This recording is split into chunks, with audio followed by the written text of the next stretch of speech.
Hello everyone, welcome to the channel. My name's Excoundrel. If you are new, we are an educational Wild Rift content creation channel where we basically do champion guides, game reviews, we do esports analysis, we do tier lists. And speaking of tier lists, I'm going to link one in a card right now up in the top left of your screen. You should be able to see it. This is the most recent tier list, including Xayah and Rakan. There are some things that on reflection, I think I will change for the next tier list, but it is a relatively 95% or so accurate tier list, in my opinion, based on high ELO meta. My tier list comes from playing between Diamond and Master, spectating Challenger games, esports analysis, and in general just talking to a lot of friends who play the game at a high level as well. So check out that link for the latest tier list in Wild Rift so you can be playing the most meta champions and hopefully climb the ranked ladder even more. Today we're going to be doing an analysis of a Rakan game that I had, which was essentially with a trolling AD carry. Now not an AD carry that ran it down mid and died on purpose, but an AD carry that got a bit annoyed with me based off one engage in the lane and decided to not play. Before we jump into it though, thanks to G2A for sponsoring the channel. And if you like educational Wild Rift content and you feel like you want to see more of it, don't forget to hit the like and subscribe to the channel, because that would mean a lot to me. And we are so close to 100,000 subscribers. I'm gaining, you guys every day, and it really means a lot to me. So let's keep up with the push to 100k, and hopefully we'll get there. Okay, so we're going to jump into this game. So the Ashe that I had in this game was pretty toxic. Spent a lot of the time flaming in the game. And you'll see at one point essentially just started hardcore trolling, never wanted to join fights. He definitely wanted to win. I get the impression that he definitely wanted to win, but he was very, very much doing what he could to make it as hard as possible for us to win. Okay, so I was playing Rakan this game. I'm going to zoom out a little bit. I'm not going to turn Fog of War off because I want you to see it from the perspective that I was seeing it from, because that helps me both analyze my own mistakes, but also helps you guys understand the situations that I was in as well. This little ward here, I've just put up above my champion. It's a good early ward, especially if you're starting on this side of the map, which is the normal side of the map. So basically the non-reflected side of the map.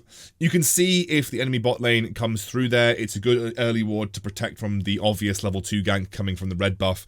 So it's a good early ward to shove down. It gives you a bit of protection from the river as well.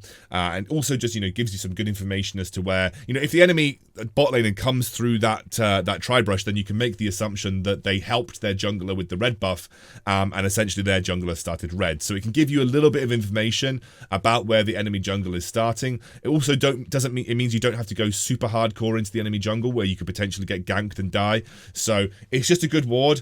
I have made the assertion now that with the blue buff ward, their jungler started red buff but didn't get much help from the AD carry. Maybe got a shield from the Lulu and the Lulu came back to lane. But again, the Evelynn looks like she started on the red side of the map regardless. So this lane is Ashe Rakan. I'm going to take my headphones off actually. This lane is Ashe Rakan versus Lulu Jinx. Now, Rakan I think is generally a good support later into the game. My Ashe made a huge error here. Look at her positioning versus Lulu Jinx. I had to make this engage because my Ashe would have taken a crap ton of damage if I hadn't. The only problem that I've had is that the Ashe decided that it was time to go in.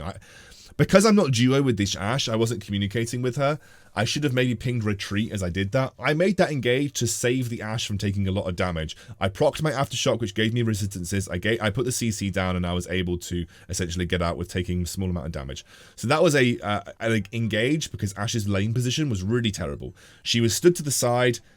She wasn't in the turret. We had no defense. We had no defense from a minion wave. She was going to take a crap ton of damage from Lulu and Jinx if I didn't make that engage happen. So I had to do that to protect her. I screw up in just a moment. I go for an engage and I completely whiff it. You see here, completely whiffed it. I get immediately polymorph. That was really good from the Lulu, and you can see I'm forced to burn heal.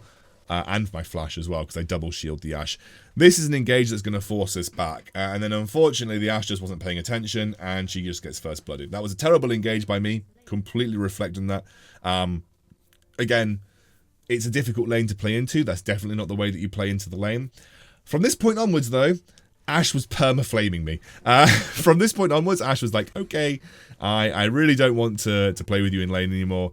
She just got very, very grumpy. And as you can see, Jinx hit 5. I wasn't aware that Jinx hit 5, and I got hit by a rocket, which I wasn't paying attention to. And I didn't have flash, so I couldn't have got out of the way anyway. So we started the lane with a double kill on Jinx. Normally, a lot of games, your team would be spamming FF by this point and the game would be over. And, you know, admittedly, I did think at this point that it was probably going to be in a rough spot. However, there are lots of opportunities to come back, and I decided that the best play for me at this situation was probably just roaming. I was staying in base because I was trying to figure out what the best type of defensive boot would be this game. Obviously, I was considering the fact that there was an Evelynn in the game, but because there is a Yasuo, there is a Darius, I'm just going to show you, there is a Darius, I went for the Locket with the Ninja Tabi because there's lots of AD damage. Obviously, the Evelynn tied up here. I unfortunately missed my knockup because I'm an idiot. And then I used the Locket to keep her safe from the Evelynn ultimate. Now, I probably could have turned that fight around if I hadn't actually missed my my ulti, but I actually thought Evelynn was going to ult backwards. So I actually thought Evelynn was going to go for the ultimate there and then. And so I went for the knockup expecting Evelynn to go for the ultimate, which was unfortunately not the case. But we saved the Ashe regardless, and for Evelynn, got Evelynn to burn her ultimate, which is fine. Obviously, they take the honey fruit here, which is good. Every time you get to the enemy turret and it is safe to do so, you should try and take their honey fruit, or at least proc it, force them to use it. Honey fruit is there to be used tactically to keep you safe, and tactically to give you regeneration at the right time in lane.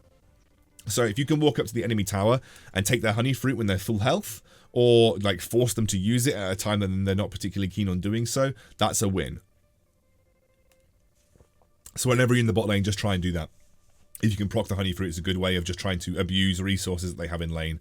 Now, obviously, we are at level 5 now. The enemy Jinx is level 7. We have just hit level 6. We're about a level behind the enemy bot lane. A lot of experience has been funneled into the Jinx specifically, which you should obviously do. The higher level the Jinx gets, the better it is. Now, Ashe has just seen the Shyvana turn up here. Unfortunately, Shyvana does not have ultimate, so it's not exactly the best situation for us to be in. And also, you know, we're now in a really weird lane position where the Shyvana doesn't yet have ultimate. The Ashe also is now positioned very oddly as well. She's now basically forced to go the long way around here. She can't actually head back through lane. And so I just basically tried to buy a bit of space and positioning. And you can see we're immediately taken very low. I get the knock up here. They go into the ultimate. I try to charm them, but Shyvana decides not to ultimate across the wall. I guess because she saw the Yasuo. But I actually genuinely think if Shyvana had just ulted into them, we would have won that fight, because we got the double knock-up on the Jinx Lulu. Like, if Shyvana had just ulted into the Jinx Lulu at that point, we could have killed them very quickly.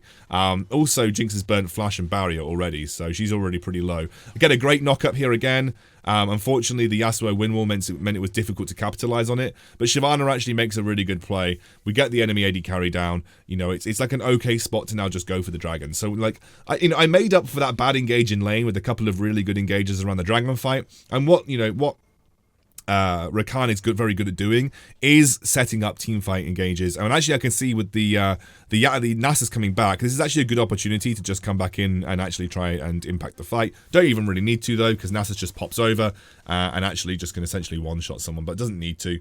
Forces them out when we get the dragon. So actually, from a back of a bad laning phase, we've actually turned things around pretty nicely.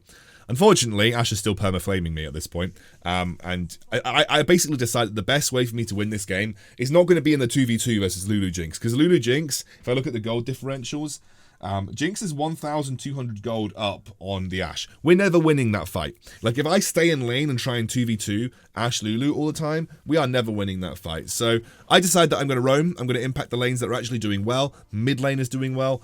Top lane or Baron lane is doing well. And I think, you know, if I can come and fight around this neutral objective, that's a really good space for us to try and fight as well. So, you know, this is what I want to do as a support now. I want to be heavy roaming. I just hope that the Ashe can play relatively safe and not die to the Jinx 24/7. And I think, you know, if I try and fight around neutral objectives, this is the best place for me to be. So I went a little bit aggressive here. I didn't think Shyvana was going to go in with her ultimate, but the Ahri dives across the wall. We actually get a lot of damage off. I think that was a decent opportunity for Shyvana to ult in. And she does get the kill onto Yasuo, but we just weren't aware of the Evelynn obviously being there. Evelynn can pop up whenever she feels like, and obviously the Darius came out of nowhere, and that was a bit of an issue too. However, we did get the enemy mid laner. That was obviously a big thing. Nasus is now back on the field too. So actually, you know, we're not in a terrible scenario. As you can see, Ashe died 1v1 to the Jinx. Unfortunately, nothing that you could do about that. Ash just decided to enter into 1v1. From what I saw, it was actually relatively close. But again, we're in another fight where I genuinely think that, you know, we can possibly win this. Now, Nasus is really strong. The main thing for me is just not giving Darius a reset. Like, for me, it's just all about not giving Darius a reset. Now, unfortunately, we don't actually get the Rift Herald, so we made a bit of an error here. I also didn't have ultimate, so I missed my knock-up. If Rakan misses his knock-up, he's basically useless if he doesn't have ultimate. And so I just didn't have my ultimate, and that was it. Not really sure what Ashe was doing here. My only thought process is that she had no idea that Darius and Evelyn were there. Now, obviously, Evelyn you can be excused for, but Darius did just show himself in lane. So, again, Ashe decided to run into the middle of the fight. Now, at this point, we're actually not that far behind in gold. We're only 1,000 gold behind as a team. And so, the majority of that differential is coming from the difference between the Lulu and, with the Shyvana and the Evelyn. So, Shyvana's got a massive leg up on the Evelyn. Obviously, our Ashe is way behind the Jinx, and actually our Nasus is a little bit behind the Darius. But our Ahri is also up on the Yasuo. So we've got a strong mid laner and we've got a strong jungler. And especially as a Shyvana, like a strong Shyvana is a really, really, like, got a lot of high carry potential. So Ashe got even more tilted here because Shyvana was clearing the wave. So Ashe decided that she was just going to, like, never join the team and permanently farm. In fact, if I remember correctly, she said, "Why you little bitch, Shyvana, taking my lane? I can't farm anywhere." And you can actually see now she has decided to just, like, run around in base randomly. So this is kind of like the semi-level of trolling that we were getting from the Ashe at this point. Just not joining in, kind of half AFK. We were basically in a 4v5 at this point because Ashe just had absolutely no want to be involved in the fights because she thought Shyvana was just taking her farm. You can still see she's just chilling at base. She's not interested in the slightest. But the wave is coming top, so she decides that she wants to go and clear that wave. Kind of like half-heartedly running around in a circle in base, still kind of trolling at this point. We're all trying our best to try and find like a 4 versus 5 or try and find a good engage that works for us. Obviously, we have the dragon coming up. And you can see here now Shyvana's clearing her jungle. I think Ashe wanted to try and take her jungle, so she flashes over and just volleys them randomly. Like, Ashe is just clearly at this point hard trolling. Now, this was a bit of an error. Like, honestly, this is honestly just really good play by the Jinx. I basically, like, body blocked to keep the Shyvana safe, but the Jinx put down a really good set of traps, which meant that I couldn't actually engage on her properly. And the gold, you know, even though it looks awful, the gold is actually relatively even. Now Ashe does, for some reason, come and join the fight over here, decides to go to bot lane. Obviously, it's the fight that's furthest away from Dragon, and as you can, if I turn the Fog of War off, you can see that they're doing Dragon. They are pinging it right now. But we can't fight it. There's no point. There's no point of throwing our game for the dragon. Ashe is not paying attention. Nasus is in the other lane. But we're not that far behind in gold. Like, that's the main thing. Like, the thing that you've got to realize for me is that we're not that far behind in gold. So if I focus on me here, I'm just clearing out vision. And again, I'm not really playing for the Ashe at this point. I'm way past playing for the Ashe. I'm looking for engages with the team. I'm looking for picks. I'm looking to be aggressive in team fights. I'm obviously not interested in playing with the Ashe because she's just, like, clearing Shyvana's jungle. What turned from a vendetta against me, because I made one bad engage in lane, turned into a vendetta against Shyvana because Shyvana took her lane farm, and so now she's just clearing the jungle by herself. But, you know, there are always opportunities that you can find, and I'm going to show you that, you know, even if you have a trolling AD carry like this, it is still possible to do okay. Now, we used the charm just previously. I had the aftershock, so even with the Evelyn charm, I was perfectly fine. We didn't get caught out in this scenario. Yasuo goes really deep here and gets a knockup, but instantly I proc my ultimate, and this is what actually is really good. I get a great knockup into an Orb of Deception, forces out the ultimate from the Evelyn as well, and actually that was a really, really good engage from us. I'm not really sure what Jinx thought she was doing here, but it wasn't the best. I actually thought Shyvana was going to commit harder, but Shyvana didn't. But Shyvana backed off. I paid for it with my life. Not the best engage by me, but I genuinely thought Shyvana was going to continue because Jinx didn't have. Well, she definitely didn't have barrier. But at the end of the day, I thought that we were going to go a bit further on that. In the meantime, Ashe just chilling in the side lanes. Obviously, not that interested in playing with the team. And my mid laner Chief, who, by the way, if you're interested in following my mid laner, I will link his Twitch channel in the comments and in the description. He does stream most nights. He's a German streamer, so if you're a German language speaker, he does do like German and English streams, so he'll speak in German and English throughout the broadcast. So now the big setup is obviously going to be around Baron. Again, not interested in what my Ashe is doing, even in the slightest. I'm setting up for a sort of vision control around the Baron area. I'm setting up to attempt to find a pick. As you can see here, I didn't quite manage to clear the ward on Baron, which sucks, but it is what it is. So Baron's going to be the next big objective. Obviously, this is the fight that we expect the enemy team to go for. We're actually ahead in gold, would you believe it? Like, despite how this game's been going, we are actually ahead in gold. So it might look like we're losing fights horrendously, but we actually have more kills, and we have more towers. Or do we have more towers? We don't actually have more towers, but we just have in gold. I'm guessing through farm and just through the kills. So we're actually in a good spot. Really, the only sore spot is the fact that the Jinx is doing well, because obviously Jinx can solo carry games. But Jinx is relatively weak to hard CC, so if you can get Jinx locked up in hard crowd control, that's always a good thing. Rakan is particularly good at locking up Jinx in teamfight situations.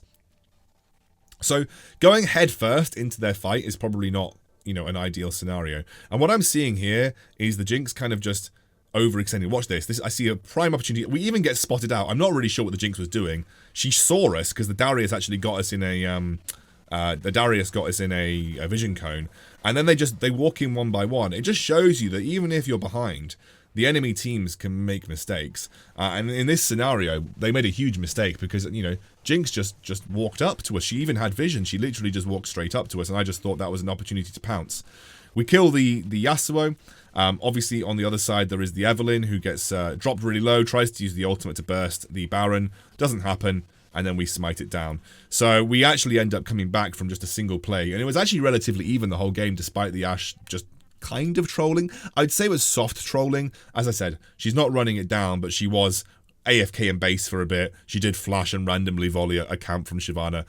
And then she was just split pushing the majority of the game, not wanting to join the fights. But honestly, in some scenarios, it might just be better to have that, because at least if she's split pushing in a side lane, she is just distracting the enemy team. And someone will go and invest more resources into her than she's worth, and we can end up forcing a 4v4 with the Rakan and end up doing okay. So we're going for the dragon here again. Big focus on neutral objectives at this level. When they're up, you always should be trying to focus neutral objectives wherever possible. And so getting a mountain dragon for Shyvana is good, because that gives her the slow on her Q, or her first ability, when she's in dragon form, which for chasing down carries is actually a really, really important thing. And now you'll see in the mid lane, it's us four by ourselves in the mid lane, just trying to get vision control. You can see I'm trying to get vision control of the enemy red side jungle, just making sure they have got little to no warding. There is a ward on the entrance to the red side jungle, but it would be very treacherous for me to clear.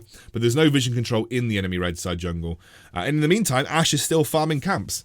Whilst we are pushing down the mid lane, Ashe is just like randomly split pushing and farming camps still. But she does fire out a really random ultimate that actually lands on the Jinx, a very late QSS coming out from her. And look at this, Yasuo gets a big ultimate off, but immediately that's the opportunity for me to dive in and get a charm. I've got a lot of CC down. Nasus just runs at the enemy, like no one can stop him at this point in time. And we managed to layer the CC. So actually, like, Yasuo thought that he got a big pick, but he actually just ended up piling his team into a big charm from me, then the knock-up, and then Nasus gets a quadra kill. And then we end the game. And Ashe wasn't even part of this fight. That was a 4 versus 5. So it just goes to show that you can actually, if you've got someone in your team kind of soft trolling or throwing, obviously if they're running it down mid, I'm not expecting you to win those. Like, I've had games where people have run it down mid and there's nothing you can do. But I rotated a lot. I tried to play through my strong lanes, which is mid and Nasus. I tried to be at neutral objectives to find picks and setup. I abandoned the Ashe because there was no point. As I said, like, I realized after the first dragon fight, I was never going to win a 2v2 with this Ashe, so what was the point being there? I'd much rather go and be the first support at the enemy, at the objectives, and force a fight there, because I'm Rakan and I can force fights. And so that's what we did, and we just kept ourselves in the game through focus on objectives and fights around neutral objectives. And even when the Ashe wasn't in the fight, we were still able to find good engages and big CC. And I think they just went for the engage because they saw Ashe bot and they thought, oh, this is a 4 versus 5. But we landed a load of CC. Nasus ultimate was big, and we actually ended up winning. So it was a good game for that, and actually wasn't as terrible as I was expecting when I was actually in the game. I thought we'd lost because Ashe was trolling, but we managed to pull out the win because we just played the team fights a little better, and the enemy Jinx was actually kind of out of position a lot of the time, and we managed to abuse that, and that was good. Cool. that was just a little review of a game that I had. I hope it was okay, and hope you enjoyed it. And I'll do more of these if I have input games that I think have got some learning lessons in them. And yeah, we'll do some more. Hopefully you enjoyed, and if you liked, don't forget to subscribe. I'll see you soon.